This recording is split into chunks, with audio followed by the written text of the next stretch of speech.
ಇಲ್ಲಿ ಸಾಯ್ಲಿ ಹೋರಾಟ ಹೋರಾಟ ತಾಳಿಕೋಟೆಯಲ್ಲಿ ಪ್ರಜಾಸೌಧ ಆಗಲೇಬೇಕು.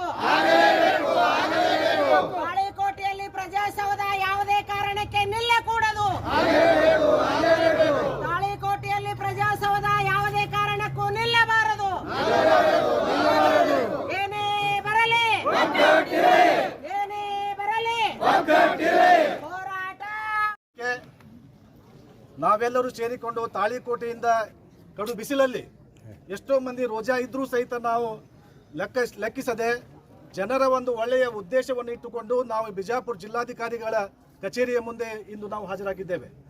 ಇದರ ಉದ್ದೇಶ ಜನರ ಒಂದು ಒಳ್ಳೆಯದಕ್ಕೆ, ಜನರ ಒಂದು ಅಲ್ಲಿಯ ಸಮಸ್ಯೆಗಳಿಗೆ ಸ್ಪಂದನೆ ಆಗಬೇಕು ಅನ್ನುವಂಥ ಉದ್ದೇಶದಿಂದ ಈಗಾಗಲೇ ಪ್ರಜಾಸೌಧ ನಿರ್ಮಾಣ ಮಾಡಲಿಕ್ಕೆ 2 ಎಕರೆ ಜಮೀನು ದಾನದ ರೂಪದಲ್ಲಿ 3 ವ್ಯಕ್ತಿಗಳ ಹೆಸರನ್ನು ಮದರ್ಕಲ್ ಅವರು ಹೇಳಿದ್ದಾರೆ. ಆದರೆ ಅದರ ಉದ್ದೇಶ ಬೇರೆನೇ ಇಟ್ಟುಕೊಂಡು ಅದು ದೂರ ಆಗುತ್ತೆ, ಅದು ಸಮೀಪದಲ್ಲಿ ಇದ್ದಂಥ ತಾಳಿಕೋಟೆ ನಗರದಲ್ಲಿಯೇ ಮಾಡಬೇಕು ಅನ್ನುವಂಥ ಉದ್ದೇಶವನ್ನು ಇಟ್ಟುಕೊಂಡು ಸುಮ್ಮನೆ ಅದು ಸ್ಥಗಿತಗೊಳಿಸುವ ಉದ್ದೇಶದಿಂದ ಈ ಒಂದು ಸ್ಟ್ರೈಕ್ ಅನ್ನು ಮಾಡ್ತಾ ಇದ್ದಾರೆ. ಅಂಥವರ ಜನರ ಲೆಕ್ಕಿಸದೆ ಪ್ರಜಾಸೌಧವನ್ನು ಆದಷ್ಟು ಬೇಗ ಎಲ್ಲ ಕಡೆ ನಿರ್ಮಾಣ ಮಾಡಲಿಕ್ಕೆ ಕಾಮಗಾರಿ ಪ್ರಾರಂಭವಾಗಿದೆ.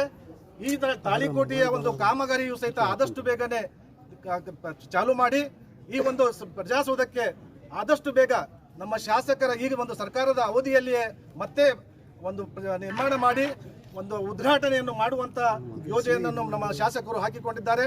ಅದಕ್ಕಾಗಿ ಆದಷ್ಟು ಬೇಗ ಪ್ರಜಾಸೌಧ ನಿರ್ಮಾಣ ಮಾಡಿ ಜನರ ಒಂದು ಆಶೋತ್ತರಗಳಿಗೆ ಈ ಒಂದು ಸ್ಪಂದನೆ ಮಾಡಿ ಆದಷ್ಟು ಬೇಗ ಅದೇ ಸ್ಥಳದಲ್ಲಿ ಅದೇನು ಸ್ಥಳ ದೂರಿಲ್ಲ, ತಾಳಿಕೋಟೆ ಮತ್ತು ಮೈಸೂರು ಮಧ್ಯದಲ್ಲಿರುವಂತಹ ಒಂದು ಎಲ್ಲ ಕೂಡಿಸಿ ಒಂದು 2000 ಮೀಟರ್ ಇದೆ.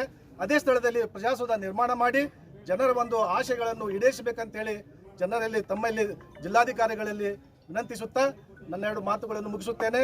ಜೈ ಹಿಂದ್, ಜೈ ಕರ್ನಾಟಕ. ನನ್ನ ಹೆಸರು ರೋಷನ್ ಡೋಳಿ, ತಾಳಿಕೋಟೆ.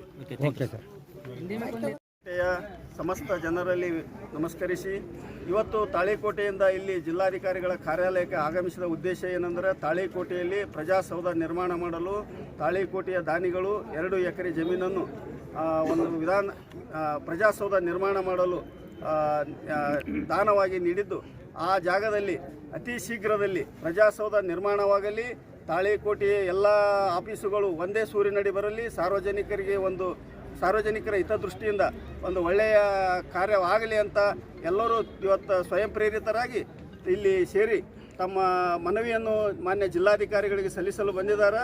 ತಾವು ಇಲ್ಲಿ ಸೇರಿರ್ತಕ್ಕಂಥ ಪತ್ರಕರ್ತರಿಗೂ ನಾನು ವಿನಂತಿಪೂರ್ವಕವಾಗಿ ಕೇಳಿಕೊಳ್ಳೋದೇನೆಂದರೆ, ಒಂದು ಒಳ್ಳೆಯ ವಿಚಾರಗಳನ್ನು, ಒಳ್ಳೆಯ ಮಾತುಗಳನ್ನು ಯಾವಾಗ ತಾವು ಒತ್ತು ಕೊಟ್ಟು ಪ್ರಸಾರ ಮಾಡಬೇಕು. ಇದರಿಂದ ಸಾರ್ವಜನಿಕರಿಗೆ ಅನುಕೂಲ ಆಗುತ್ತಾ. ಇದು ಕೆಲವೊಂದು ತಾಳಿಕೋಟೆಯಲ್ಲಿ ಅಂದ್ರೆ ಕಾಂಗ್ರೆಸ್ ಸರ್ಕಾರಕ್ಕೆ ಕೆಟ್ಟ ಹೆಸರು ಬರಲಿ ಅನ್ನೋ ಉದ್ದೇಶದಿಂದ ಈ ಪ್ರಜಾಸೌಧ ಈ ಸರ್ಕಾರದಲ್ಲಿ ನಿರ್ಮಾಣ ಆಗಬಾರ್ದು ಅಂತ ಕೆಲವೊಬ್ಬರು ಉದ್ದೇಶಪೂರ್ವಕವಾಗಿ ಅಲ್ಲಿ ಅಡ್ಡಿಪಡಿಸುವಂಥ ಕಾರ್ಯವನ್ನು ಮಾಡ್ತಿದ್ದಾರೆ. ಅದಕ್ಕೆ ಜಿಲ್ಲಾಧಿಕಾರಿಗಳು ಕಿವಿಗೊಡದೆ ಈ ಕಾರ್ಯವನ್ನು ಅತಿ ಶೀಘ್ರದಲ್ಲಿ ನಿರ್ಮಿಸಬೇಕಂತೇಳಿ ಅವರಲ್ಲಿ ವಿನಂತಿ ಮಾಡಿಕೊಂಡು ನನ್ನ 2 ಮಾತುಗಳನ್ನು ಮುಗಿಸ್ತೀನಿ. ನನ್ನ ಹೆಸರು ಪ್ರಭುಗೌಡ ಮದರ್ಕಲ್, ಮಾಜಿ ಪುರಸಭೆ ಸದಸ್ಯರು, ತಾಳಿಕೋಟೆ. ಮುತುವರ್ಜಿ ವಹಿಸಿ ಆ್ಯಕ್ಚುಲಿ 2 ಎಕರೆ ಜಮೀನು ಕೊಡಿಸಿದ್ದು ನಾವು 1 ಎಕರೆ ಜಿಲ್ಲಾಧಿಕಾರಿಗಳಲ್ಲಿ ವಿನಂತಿ ಮಾಡಿಕೊಂಡು, ಜಿಲ್ಲಾಧಿಕಾರಿಗಳು ಟಿ ಭೂಬಾಲನ್ ಸರ್ ಇದ್ರಲ್ಲ ಹಿಂದಿನ ಸರ, ಅವರಿದ್ದಾಗ ಬಂದು ತಾಳಿಕೋಟೆಯಲ್ಲಿ ಒಂದು 4-5 ಯಾರ್ಯಾರಿಗೆ ಜಮೀನು ಅದ ಊರು ಸುತ್ತ ಅವ್ರಿಗೆ ಕರೆದು ಕೇಳಿದರು ಯಾರು ಜಮೀನು ಕೊಡ್ತೀರಂತ. ಒಂದು 3-4 ಮಂದಿ ತೋರಿಸಿದ್ರು. ಅದರಲ್ಲಿ ಅವರು ಚಾಯ್ಸ್ ಮಾಡಿದ್ದು ಇದು ಸ್ಟೇಟ್ ಹೈವೇಕ್ ಐತಿ, ಇದೇ ಒಳ್ಳೆಯದಾಗ್ತದ ಅಂತ ಅವರು ಒಪ್ಪಿಗೆ ಮೇರೆಗೆ ಇದು 1 ವರ್ಷದಿಂದನೇ ಪೇಪರ್ದಲ್ಲಿ ಎಲ್ಲ ಮುಖ್ಯ ಏನು ಪೇಪರ್ಗಳದಾವ ಎಲ್ಲ ಮುಖಪುಟದಾಗ ಬಂದಿದೆ. ಅವಾಗ ಯಾರೂ ಅಬ್ಜೆಕ್ಷನ್ ಮಾಡಿಲ್ಲ. ಅವಾಗ ಮಾಡಲಾರ್ದಕ್ಕೆ ಅವರು ಒಂದು ಒಳ್ಳೆ ಜಾಗ ಅದಂತ ಎಲ್ಲ ಇದು ಮಾಡಿ ಈಗ ಅದನ್ನು ಫೈನಲ್ ಮಾಡಿ ಈಗ ನೋಟಿಫಿಕೇಶನ್ ಮಾಡಿ ಮೊನ್ನೆ ನಾವು ಜಿಲ್ಲಾಧಿಕಾರಿಗಳ ಹತ್ರ ಬಂದು ಮಾತಾಡಿದ ನಂತರ ಅವರು ಅದನ್ನು ನಮ್ಮಿಂದ ಒಂದು ಬಾಂಡ್ ತೊಗೊಂಡು ಅದನ್ನು ಆಲ್ರೆಡಿ ರಾಜ್ಯಪಾಲರ ಹೆಸರಲ್ಲೇ ಖರೀದಿನೂ ಹಾಕ್ಕೊಂಡಿದ್ದಾರೆ. ಅವರು ಹಾಕ್ಕೊಂಡು ಈಗ ಅದರದ್ದು ಟೆಂಡರ್ ಆಗುವಂಥ ಹಂತದಲ್ಲಿ ಅಂದರೆ 8,60,00,000 ರೂಪಾಯಿನೂ ಬಿಡುಗಡೆ ಆಗಿದೆ, ಜಿಲ್ಲಾಧಿಕಾರಿಗಳ ಖಾತೆಗೆ ಬಿಡುಗಡೆ ಆಗಿದೆ. ಅದನ್ನು ಈಗ ಟೆಂಡರ್ ಕರೆಯುವ ಹಂತದಲ್ಲಿ ಕೆಲವೊಬ್ರು ಏನು ಮಾಡ್ತಾರೆ, ಕೆಲವೊಬ್ರು ಏನು ಮಾಡಕತ್ತಾರೆ, ಈಗ ಉದ್ದೇಶಪೂರ್ವಕವಾಗಿ ಇದು ಈ ಸರ್ಕಾರದಲ್ಲಿ ಆದ್ರೆ ನಮ್ಮ ಶಾಸಕರಿಗೆ ನಾಡಗೌಡರಿಗೆ ಅಲ್ಲಿ ಇವತ್ತು ಕಾಂಗ್ರೆಸ್ ಶಾಸಕರಿಗೆ ಹೆಸರು ಬರ್ತದೆ, ಇದು ಆಗಬಾರ್ದು ಅನ್ನೋ ಉದ್ದೇಶದಿಂದ ಕೆಲವೊಂದು ಮಂದಿ ಅಲ್ಲಿ ತಕರಾರು ಮಾಡೋದು, ಅಲ್ಲಿ ಅರ್ಜಿ ಬರೆಯೋದು, ಯಾರು ವಿರೋಧ ಪಾರ್ಟಿಯವರ ಎಲ್ಲ ಯಾರು ಈಗ ವೈಯಕ್ತಿಕವಾಗಿನೂ ನಮಗೆ ಬೇಡಾದವರು, ಶಾಸಕರಿಗೆ ಬೇಡಾದವರು, ಕಾಂಗ್ರೆಸ್ಸಿಗೆ ಬೇಡಾದವರು ಇಂಥವ್ರೆಲ್ಲ ಮಾಡಾಕತ್ತಾರೆ. ಉಳ್ದವ್ರು ಯಾರೂ ಇಲ್ಲ. 90% 95% ಜನ ಎಲ್ಲರಿಗೆ ಆಗಲಪ್ಪ ಅನ್ನೋದೈತಿ. ಒಂದು 5-10% ಜನ ಎಲ್ಲಾದರೂ ಇರೋದಲ್ರಿ. ನಮ್ಮ ಮನೆಯೊಳಗೆ ಒಬ್ಬರು ನಮ್ಗೆ ಕಾಲ್ ಚಗ್ಗರ್ ಇರ್ತಾರೆ, ಏನು ದೊಡ್ಡ ವಿಷಯ. ಹೇಳಿ ಇವತ್ತಿನ ದಿವಸ ತಾಳಿಕೋಟೆಯ ಎಲ್ಲ ಸಾರ್ವಜನಿಕರು ಹಾಗೂ ಸುತ್ತಮುತ್ತಲಿನ ಸಾರ್ವಜನಿಕರು, ಮಹಿಳೆಯರು ಕೂಡಿಕೊಂಡು ಜಿಲ್ಲಾಧಿಕಾರಿಗಳಿಗೆ ಮನವಿ ಕೊಡ್ಲಿಕ್ಕೆ ಇವತ್ತಿನ ದಿವಸ ಬಂದಿದ್ದೀವಿ. ಬಂದು ಅಂಬೇಡ್ಕರ್ ವೃತ್ತದಲ್ಲಿ ಅಂಬೇಡ್ಕರ್ ಪಾದಾರವಿಂದಗಳಲ್ಲಿ ನಮಸ್ಕರಿಸಿ ಅಲ್ಲಿಂದ ಇಲ್ಲಿವರೆಗೆ ಪಾದಯಾತ್ರೆಯನ್ನು ಮೂಲಕ ಜಿಲ್ಲಾಧಿಕಾರಿಗಳಿಗೆ ಮನವಿ ಕೊಡ್ಲಿಕ್ಕೆ ನಾವು ಬಂದಿದ್ದೀವಿ. ಈಗ ಯಾವುದೇ ಒಂದು ಸಮಸ್ಯೆ ಬಂದರೂ ಕೂಡ ಕಿವಿಗೊಡದೆ ಜಿಲ್ಲಾಧಿಕಾರಿಗಳು ಪ್ರಜಾಸೌಧವನ್ನು ಟೆಂಡರ್ ಕರೆದು ಶೀಘ್ರವಾಗಿ ಕಾಮಗಾರಿಯನ್ನು ಕೈಗೆತ್ಕೊಳ್ಬೇಕು ಅಂಥೇಳಿ ಇವತ್ತಿನ ದಿವಸ ನಾವು ಮನವಿ ಕೊಡ್ಲಿಕ್ಕೆ ಬಂದಿದ್ದೀವಿ.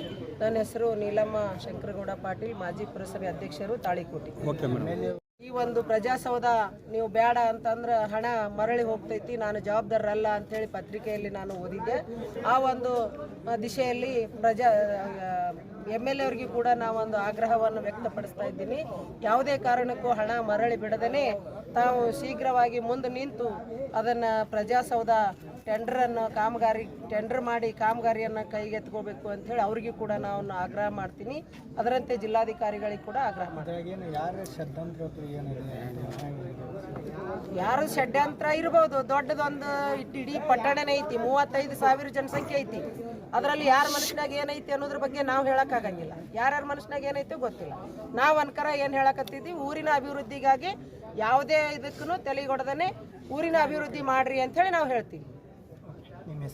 ನಮ್ಮ ಹೆಸರು ನೀಲಮ್ಮ ಶಂಕರಗೌಡ ಪಾಟೀಲ್, ಮಾಜಿ ಪುರಸಭೆ ಅಧ್ಯಕ್ಷರು. ಮುತುವರ್ಜಿ ವಹಿಸಿ ಆ್ಯಕ್ಚುಲಿ 2 ಎಕರೆ ಜಮೀನು ಕೊಡಿಸಿದ್ದು ನಾವು 1 ಎಕರೆ ಜಿಲ್ಲಾಧಿಕಾರಿಗಳಲ್ಲಿ ವಿನಂತಿ ಮಾಡಿಕೊಂಡು, ಜಿಲ್ಲಾಧಿಕಾರಿಗಳು ಟಿ ಭೂಬಾಲನ್ ಸರ್ ಇದ್ರಲ್ಲ ಹಿಂದಿನ ಸರ, ಅವರಿದ್ದಾಗ ಬಂದು ತಾಳಿಕೋಟೆಯಲ್ಲಿ ಒಂದು 4-5 ಯಾರ್ಯಾರಿಗೆ ಜಮೀನು ಅದ ಊರು ಸುತ್ತ ಅವ್ರಿಗೆ ಕರೆದು ಕೇಳಿದರು, ಯಾರು ಜಮೀನು ಕೊಡ್ತೀರಂತ. ಒಂದು 3-4 ಮಂದಿ ತೋರಿಸಿದ್ರು.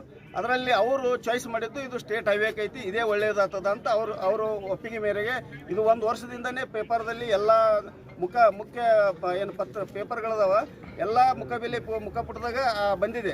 ಅವಾಗ ಯಾರೂ ಅಬ್ಜೆಕ್ಷನ್ ಮಾಡಿಲ್ಲ. ಅವಾಗ ಮಾಡಲಾರ್ದಕ್ಕೆ ಅವರು ಒಂದು ಒಳ್ಳೆ ಜಾಗದಂತ ಎಲ್ಲ ಇದು ಮಾಡಿ ಈಗ ಅದನ್ನು ಫೈನಲ್ ಮಾಡಿ ಈಗ ನೋಟಿಫಿಕೇಶನ್ ಮಾಡಿ ಮೊನ್ನೆ ನಾವು ಜಿಲ್ಲಾಧಿಕಾರಿಗಳ ಹತ್ರ ಬಂದು ಮಾತಾಡಿದ ನಂತರ ಅವರು ಅದನ್ನು ನಮ್ಮಿಂದ ಒಂದು ಬಾಂಡ್ ತೊಗೊಂಡು ಅದನ್ನು ಆಲ್ರೆಡಿ ರಾಜ್ಯಪಾಲರ ಹೆಸರಲ್ಲೇ ಖರೀದಿನೂ ಹಾಕ್ಕೊಂಡಿದ್ದಾರೆ. ಅವರು ಹಾಕ್ಕೊಂಡು ಈಗ ಅದ್ರದ್ದು ಟೆಂಡರ್ ಆಗುವಂಥ ಹಂತದಲ್ಲಿ ಅಂದರೆ 8,60,00,000 ರೂಪಾಯಿನೂ ಬಿಡುಗಡೆ ಆಗಿದೆ, ಜಿಲ್ಲಾಧಿಕಾರಿಗಳ ಖಾತೆಗೆ ಬಿಡುಗಡೆ ಆಗಿದೆ.